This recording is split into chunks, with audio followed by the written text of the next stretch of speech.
It all started with a very simple idea. Tell the stories of how successful middle market CEOs made it to the corner office. I'm Brant Handley, founder and managing director of Resource Options International, or ROI. We're the USA's premier executive search firm focused exclusively on empowering middle market companies to attract, hire, and retain A players while transforming top executives' careers and lives. ROI's Into the Corner office is dedicated to discovering how middle market CEOs advance their career, and we're making these remarkable and sometimes quite unbelievable stories available to you for the very first time. Listen and learn about the challenges they've overcome, the interesting people they've met along the way, and the lessons learned that steered these executives' unique journey into a middle market corner office of their own.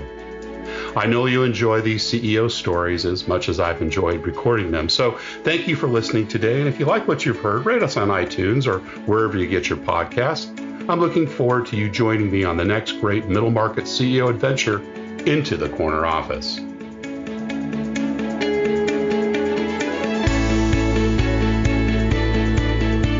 My CEO guest today is John Murdock.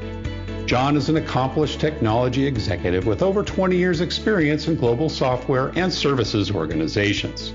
John was the Chief Revenue Officer at Centage for 3 years before he became CEO and is passionate about delivering an amazing experience for customers. Prior to Centage, John held senior leadership positions at Juniper Networks, Kaspersky Labs, and QuickPivot, where he is responsible for various aspects of sales, channels, and customer success, both domestically and internationally.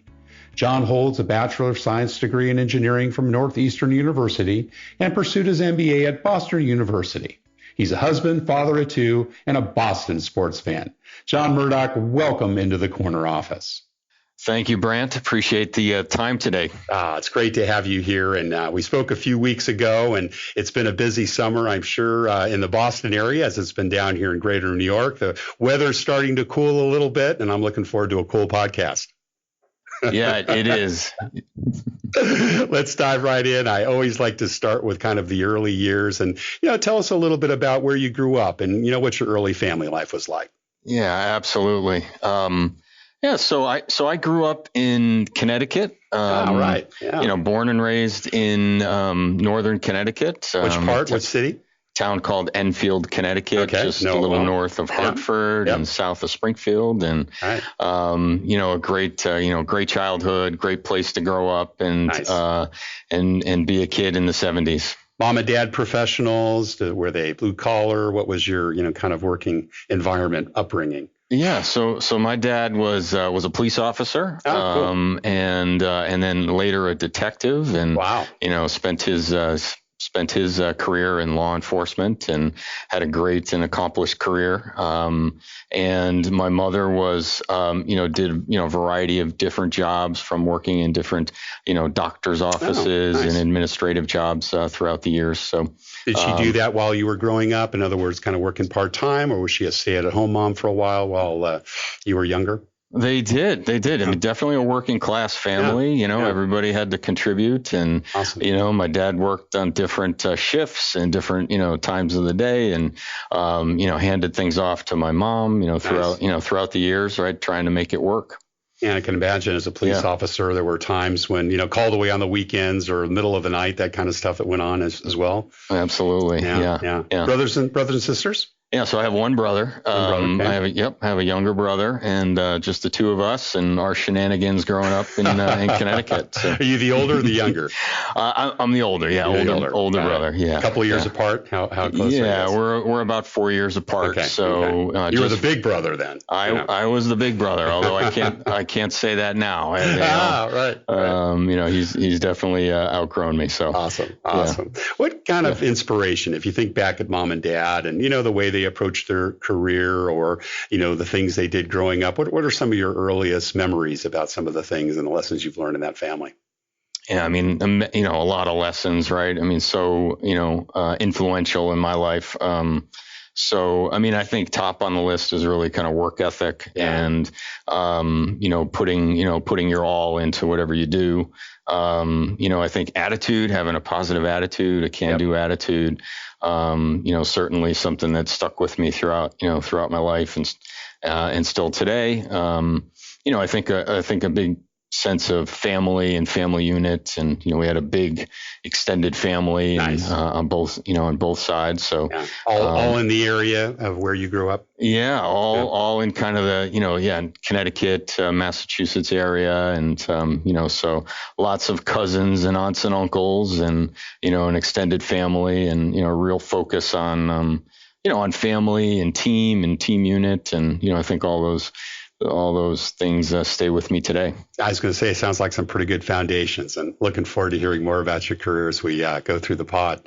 Any other inspirations, coaches, teachers, folks that you remember, Sunday school teachers, perhaps, other things that came to mind, or folks that really had, an impact on your direction during those early years? Yeah, I mean, I think with a big family, right? You have a lot of aunts and uncles, and a lot of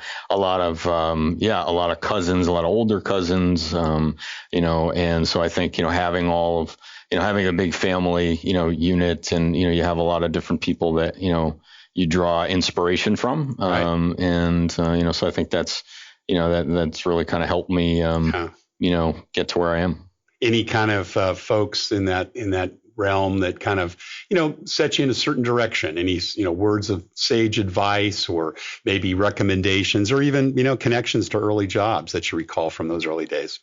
Yeah, I mean, I think, no one person, but I think there was a heavy, a heavy focus, I think, on education and getting an education. Moving up. Yeah, moving up, and trying to apply yourself. So I think myself and my cousins and that our generation were kind of the first to have that opportunity. So nice. Yeah. Were you a good student in school? I was not a good student in school. I hear that very often with a lot of successful CEOs. Yeah. I wish I was. I certainly try to impart good, being a good student to my kids, but I was not a great student. I was I was a C student, and just did just enough to kind of get by and get the job done, and wasn't really till later in my 20s when and probably in college when things really start to click and make sense and get you focused. Took it more seriously. What about some of the distractions, quote unquote? Were you involved in sports, music, theater, public speaking, anything outside of class? Yeah, I mean, so it was it was the 70s and 80s, so we were outside a lot, running in the woods, building forts, playing baseball and little league and basketball, and I did a lot of archery and hunting with my family. So kind of a rural area then, were you? Exactly. Yeah, exactly. Nice. So just a lot of outdoor activities. So I think as much as I could stay outside, I liked being outside. So. Up after breakfast and home by dinner, right? Yeah, those are the days. It's a pity we can't do that with our kids these days, right? We can't, unfortunately. Too many locations. I'm a hypocrite. We grew up in a different life. No, I get it. What about entrepreneurial things? Did you have the ubiquitous paper route? Did you, sell Christmas cards? My brothers and I sold mistletoe during the Christmas season. But were there things that you did that were unique in that regard? I did it all. So I did the paper route. How old were you for your first paper route? Oh, geez. Gosh, that's a good question. Maybe 10 years 10, old. 8, 9, 10. Probably 9 or 10 if I had to think back that far. Teaches you a lot. Yeah, it does. And, so I picked up 2 paper routes, and good for you. And, kept busy with that, and, was it the kind where you had to go door to door and collect at the end of the month the subscriptions and the customer service part of it? Yeah. Today, you all pay online and everything. I think it's just such a wasted art. I never even have met my paper boy until I get the Christmas card, which is the request for the tip, right? Yeah, absolutely. But back in the day, you're 10, 11 years old, you're knocking on doors, people answering in their T-shirts and smoking cigarettes. And, Mr. Smith, I'm here to collect a subscription. Those are some good interfaces. So. That's a great experience, right? I mean, collecting money door to door. Right, and right. like, I know you're in there, Mr. Smith. Right? Come on out. It's been 3 weeks. Come on.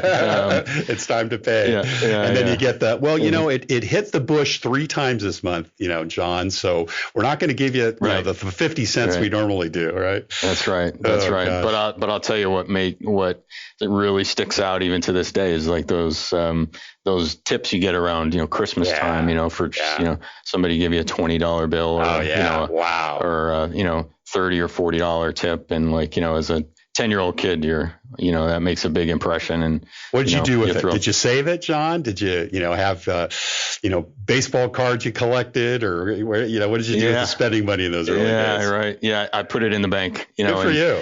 And this is the days when you had to actually walk into the bank and deposit, deposit the funding, and they give you a little savings book and they print out every time. Oh, of course. I remember that. Here's your balance. Here's your interest. And you track it. You'd go back and look at it, right? Yeah. And track how the money's coming. I thought it was the coolest thing to see how much I was building in interest. And so every time I could, I'd run over there and kind of get, more into the bank. And that's cool. That's cool. Yeah. Did you save it towards college eventually then, or was there the first car that you had to finance? The first car, right? So the first car comes, you hit 16 and, you want to start driving and you take every dollar that you have and you try to go get a nice car. Right. And so it went, everything went into the first car and I bought my own first car and thought that was amazing. And, had to pay my own insurance and gas and everything else, right? Good for you. What other kind of jobs did you have? Did you do other work in high school, going into college? I assume you probably had to pay for some of your college, right, as you went through, or mom and dad in a position to help you out there? Yeah, restaurants. As soon as I could, drive and get to a place, I worked in several restaurants and kind of did that through college, right? It's just it's a great way to, to make money, to make tips, to meet people, and free food. Free food. Yeah. Free food. Those meals. Yeah. And how did you decide what college to go to and what you decided to eventually study, John? Yeah, I guess, a theme's developing here. So, so I went to Northeastern, which is a big co-op school.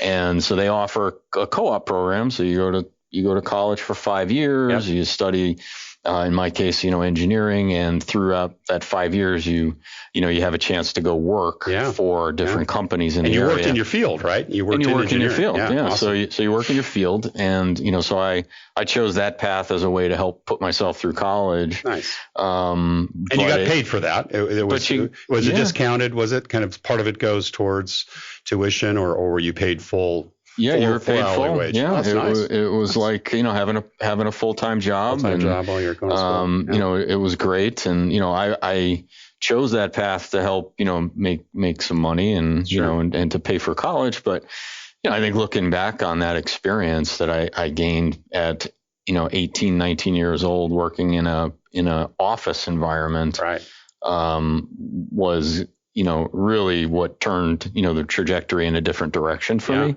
Yeah. How'd you pick engineering? Tell us a little bit about that. Yeah. So engineering was, was always good with math and science and, computers when they were first, really hitting the scene. And, it was just really kind of a strength, right. And an interest. So, and had a family friend who was an engineer, and spent some time talking to them before going to college, and just got inspired as, hey, that sounds like a really, really nice career to follow, is to, go through engineering and, apply what I'm good at, which is math and science and data and things like that. So awesome. And was computer science offered at that time, or was that still kind of a nascent area of study? Yeah, exactly. It was it was nascent. It was offered, but it wasn't quite as popular. Right. So I chose civil engineering instead. Got it. But if I was that same kid now, I'm sure I would have chose the computer science route, particularly given the career you've gone into. Yeah. Right. Mm-hmm. Right. What was that first job out of college? So it was a co-op. So I had the chance to work with a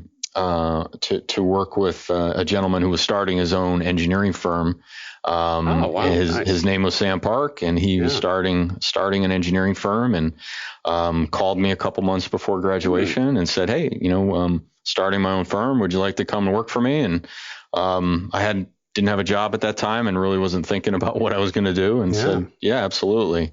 So that's an interesting choice, because obviously, engineering, well, today, my son's a mechanical engineer, and it's still one of the best courses of study for undergraduates. I remember he graduated, in the kind of the midst of the Great Recession, and almost every single one of his engineering colleagues had at least one, if not multiple job offers, where half the kids in his fraternity, didn't.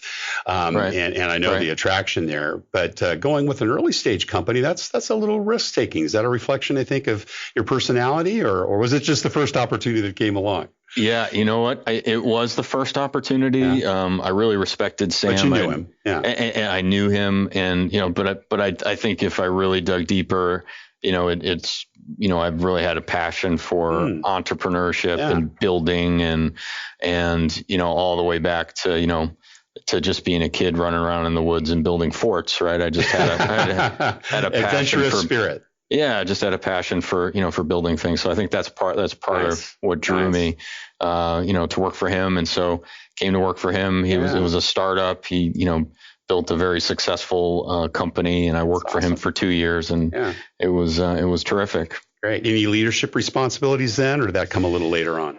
That came later for me in my career. Right. I was really kind of his right-hand person, to help with, everything from, cleaning the office to, going on sales calls with him to engineering assignments. And I learned a lot about business and particularly sales, I think, through that period. Right.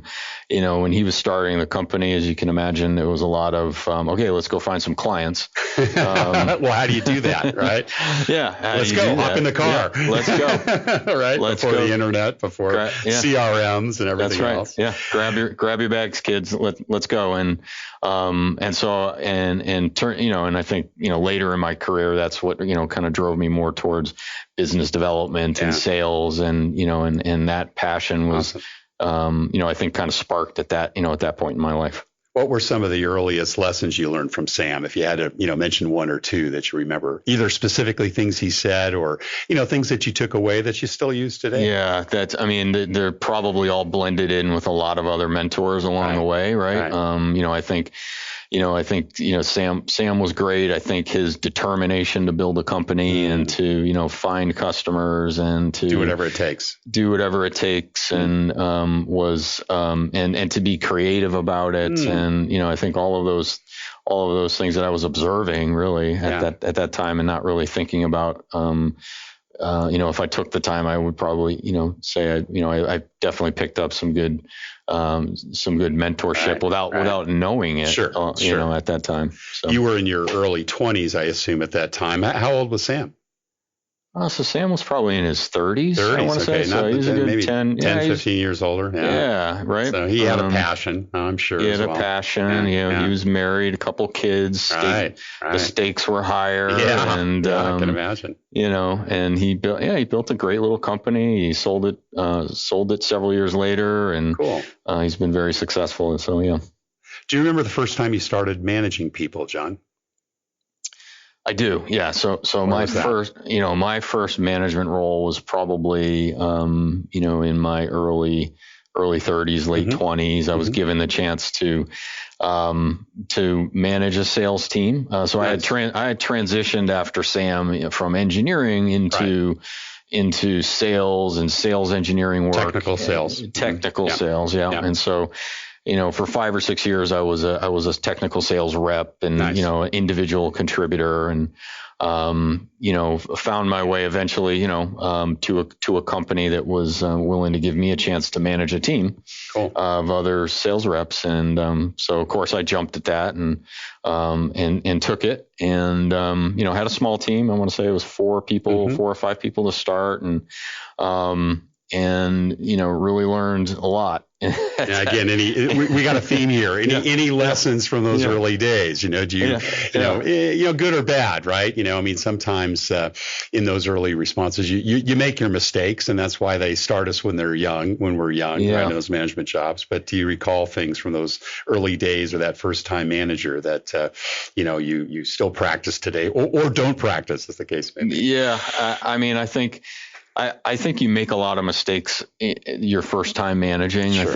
I think, and I made my fair share of mistakes. I think, you have this view of what you think management is, especially if you've worked for somebody with, many years of experience, and then you get your shot at it, and you have some people looking to you now for guidance. And, I think it's a lot harder than I believed it to be, when I first went into it. And then you make mistakes, you over rotate on process and policy and things like that. Right. And not enough on, what really matters, which is helping your team and helping your people. Right. And so I think I made those mistakes early. I mean, I think I was still a successful manager and still help, but, reflecting back, maybe made a few mistakes and could have been a better manager by focusing more on the people and helping them, versus managing them.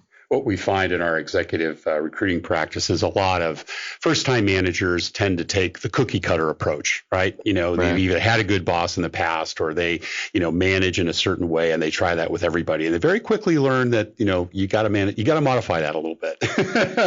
I know for myself, speaking personally, that was a tough lesson to learn early on, particularly when you change companies, right, and go to different cultures. I worked for Procter & Gamble for about 9 years, and I went to Disney for 10. And while they're great Fortune 50 companies, wow, they couldn't be more different in terms of culture and, learning how to do that differently. Yeah, 100%. Yeah. Any best or worst lessons from previous bosses that you've carried with you over the years? Yeah, I mean, I think the best lesson that I've learned and still continue to focus on is was really the team and the people. And, without that, without that, you don't have great results and you don't have a company. And so, staying focused on the people and the team and the culture and all of those, all of those elements will lead to great results if you, and I think, so that's been really, I think, some of the best lessons that I've been given. And I've been lucky to have had some really great mentors of my own and people that I've been able to learn from along the way. Right. That's great. Yeah. Centage is your first CEO job, as I recall from going through your background, correct? It is, yeah. First time CEO. I'm about 9 months into it. 9 months in. That's awesome. Mm-hmm. It's great. You're probably one of the freshest CEOs that we've had on the show, which is great. Okay. Yeah. Tell us a little bit how you got to that assignment, because I think you joined this company at a C-suite position, correct, before you were promoted in? Or tell us a little bit about your path to the corner office. Yeah, I did. So I've been with Centage now for about 4 years. That's right. Yeah. And came in as the head of sales.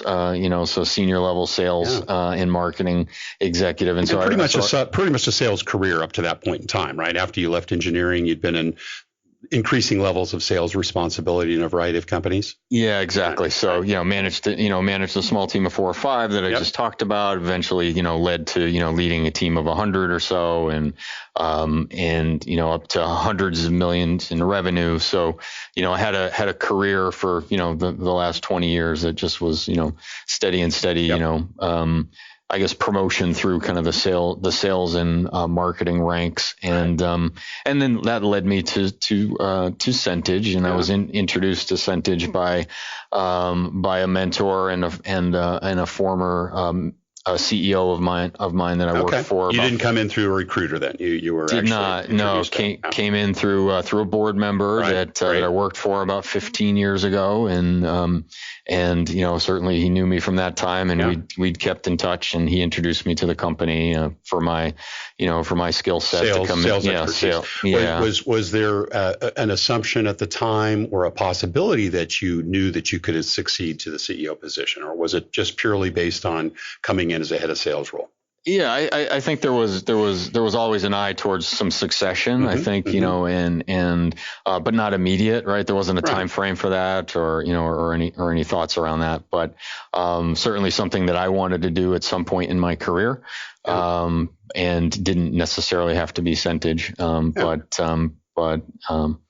But here I am. That worked out. And was there, kind of a succession planning as in the last year or two prior to taking over the role that led you to this? Or was it your previous CEO leaving unexpectedly? Tell us a little bit about how, your career developed from as a head of sales to the corner office.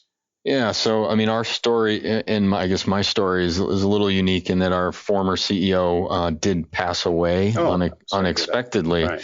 Thank you. Yeah. And so at the end of 2017 and, he passed away, unfortunately, and, was a great person, a great man, a great leader.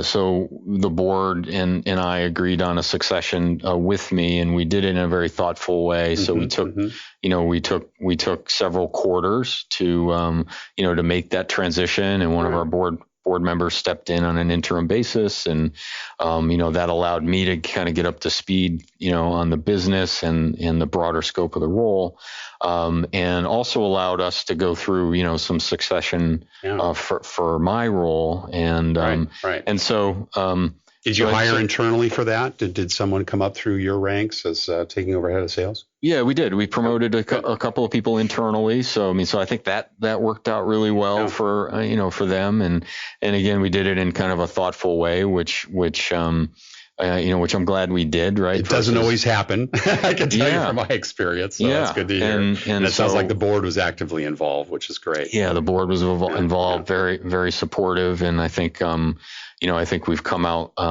stronger, and were you the only internal candidate being considered, or were there others, or did they look outside as well? Or was it pretty much a done deal that you would be the one that would take over at that time? Yeah, I was really the only candidate. Yeah. And, nice. And, so I think, and certainly, had been having discussions with our former CEO and the board about, career about career goals and where we go from, where do I go down the road? And, I think, back you were on the list, if not top of the list for succession. I think back to the theme on people, no matter what level you are in your career, staying focused on people and where do they want to go and what are their aspirations. And, I think is super important. And, I've been an advocate for myself, but also I think, surrounded myself with good leaders and, board members and that are thoughtful about that and ask, where do you want to go,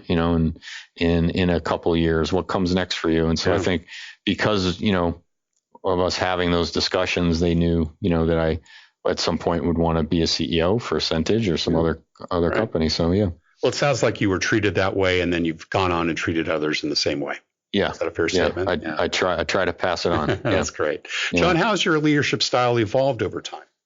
Yeah, it certainly has evolved. I think I've matured, right, for sure. And really, I think spent, a lot more time and attention focusing on, on really communicating, culture, people dynamics, really understanding, how I can help, people. So, you work. So now that, at where I am now, I spend a lot of time working, kind of on the business and talking about Centage and, strategies and, and what we need to do at the corporate level. But I have to spend a lot of time also working in the business with the team. So I think, I think that has, I think that aspect has evolved, right? To be able to go back and forth between working on and in the business is super important, and having the right balance there. And you're about 150, 200 employees. Is that about right?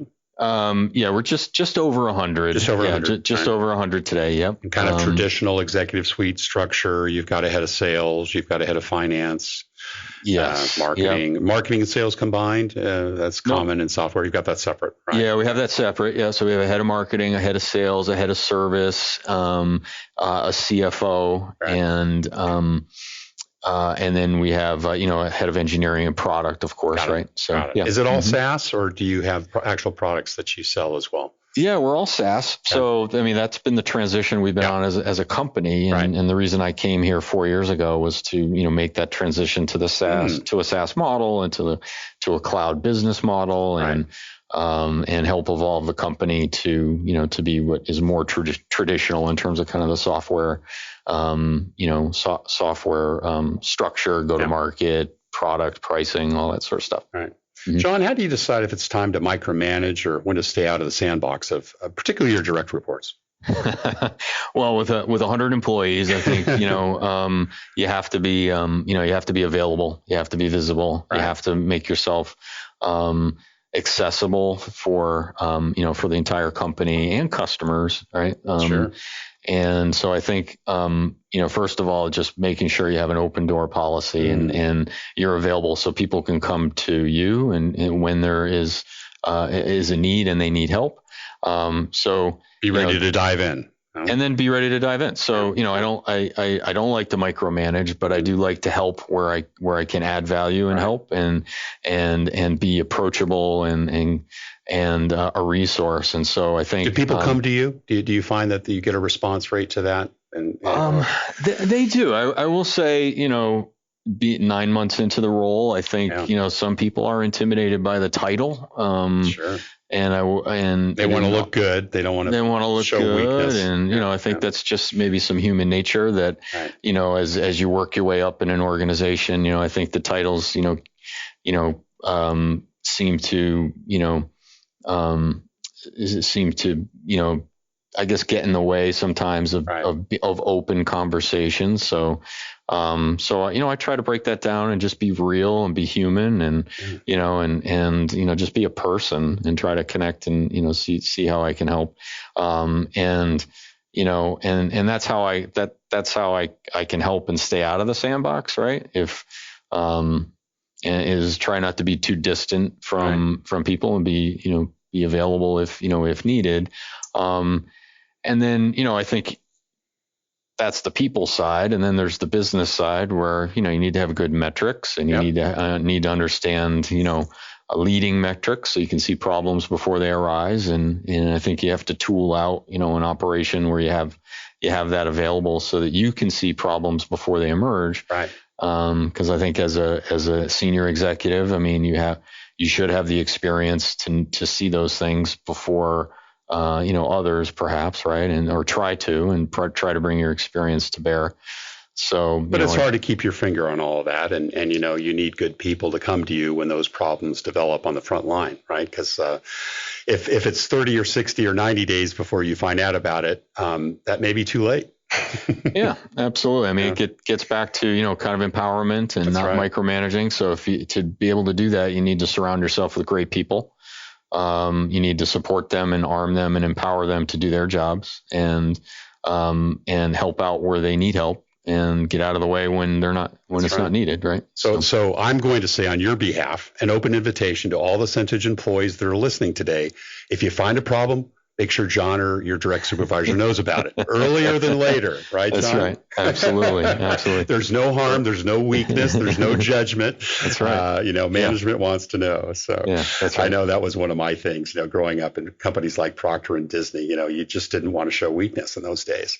And, sometimes you come to a problem or a point where you go, gosh, I just have to go forward. And you're always welcome with, well, I'm so glad. Thank you for coming. And you always learned a good lesson from it. So that's a good approach. Tell us a little bit about building a company culture, particularly as a new CEO. What are your thoughts about that? Where do you see your role? Is the culture fairly well defined there? Are you making changes? Do you have core values? Give us a little bit of a riff on your thoughts around building a company culture. Yeah, culture is a big one. It's fresh. And one of the areas I've really tried to focus on, for my short tenure as the CEO. So culture is built, of people that share kind of a common work ethic and principles and, have similar, kind of goals and alignment and communicate well, so culture is an interesting thing and it's intricate and it has, many kind of layers. So, I think one of the first places I've focused on, and we have a great culture. So, at Centage and it's something we want to build on. but one of the first things that I wanted to really, make sure that we had in place is, particularly as we've grown and we continue to grow and add more people, it becomes harder and harder to add people into that culture, is building out some shared principles and values and a vision and those simple things that don't always exist when you're in a super startup environment and there's 10 or 20 or 50 people or even 100 people sometimes. The leadership team just hasn't taken the time to sit down and say, okay, here's what we stand for, and document aspects of the culture, and then hire people that believe in that, in those principles, that embody those principles, and certainly the leadership team needs to embody the principles and walk the walk every day. So we've spent a lot of time this year, particularly like trying to really codify like our culture and our principles, because it is a very strong culture. But as we've grown and added people, we want to make sure we maintain that. Yeah, very important. Right. What would you say is unusual or perhaps unique about Centage's culture? Good question. I think what makes our culture, really unique is really the friendships that exist. I think, across the company at such a big level. I think it's very collegial. It's been it feels like a family. It feels like at 100 people, you pretty much know everybody's name. Right? You know everybody's name. Everybody knows, everybody knows everyone. And I think, enjoys working with each other. And I think so we've built this really kind of family centric, friendship centric, culture. At the same time, we've built a great company. And, that is going to be hard to continue to maintain as you grow. But, that's where the culture comes in. And so I think the passion that's kind of come out of that and the commitment to each other and to the company is, for me, has been very unique. Yeah. Well, you're on a growth trajectory, and I'm sure hiring people. What do you look for when you're making bets on the people you invest in? Yeah, it's, I think, I think it's a hard one because you really got to dig to the core of who somebody is and really find out, really what drives them. But, I think we're really here and what matters most to me is finding really, committed, authentic, kind people. And, I think that matters most, and I think, I think trying to find, that kindness and those qualities that don't always come through in an interview where people are so formal and professional and, it's about results and data and metrics and things like that. Finding really the engine that drives somebody and, to be committed to, to a team and to a goal and to each other and to be, kind and helpful to one another. I think those qualities are super helpful, and help build a great company and, I believe also make for a really great, customer experience, which is super important for, for me and for us as a company. So, so I really look for those qualities is really that kind of that, that passion, that commitment to people, that team, that work ethic, and, that kindness, doing it in a kind way, right. And really avoiding, kind of the cutthroats and the folks that, want to climb over one another to get ahead. Right. Yeah. So, well, it sounds like it's a very collaborative, cooperative culture. And, kindness is something you can't really teach, right? They have to have been raised that way. So, that's an important thing to recruit against. Yeah. I like that. Exactly why, I think you have to dig deep to, to who they are as a person. And, and so that's an important cultural aspect, right? Yeah. Well, John, our time's flying by here. So I've just got one last question for you. And thank you so much. I've learned so much about you and Centage. But we always like to ask all our CEOs, what kind of career and life advice would you give someone that has their eyes on the corner office? Maybe someone who is just maybe a few years younger than you, just took over a head of sales position and, wants to potentially be considered for that CEO office someday. Or maybe, a decade or two younger and they're earlier in their career. What words of wisdom would you share with them? Yeah, I would just say put yourself out there, embrace mentors, just find as many great people, not one mentor, not two mentor, you should find lots of people that you can take little bits and pieces from, and just put yourself out there and ask for help and ask for guidance and be open to, to feedback and, constructive feedback or different paths to get to the goal that you seek. I think, if I would have never necessarily picked the path, if I were to rewind 20 years ago that I've taken. So I think you have to kind of be open to new paths, make the most of each step, ask for help, and, good things should follow. Sage advice. John Murdock, newly minted CEO of Centage, thank you so much for your time and sharing your journey into the corner office. Thank you, Brant. Appreciate the time. Thank you for listening to Into the Corner Office with Brant Hanley. We hope you enjoyed hearing our guest CEO story as much as we did. If you want to hear more CEOs reveal their journey into the corner office, please subscribe via iTunes and tell your friends and colleagues. For more information about Brant, Resource Options International, and the mighty middle market, visit www.goforroi.com. We look forward to having you join us for our next episode.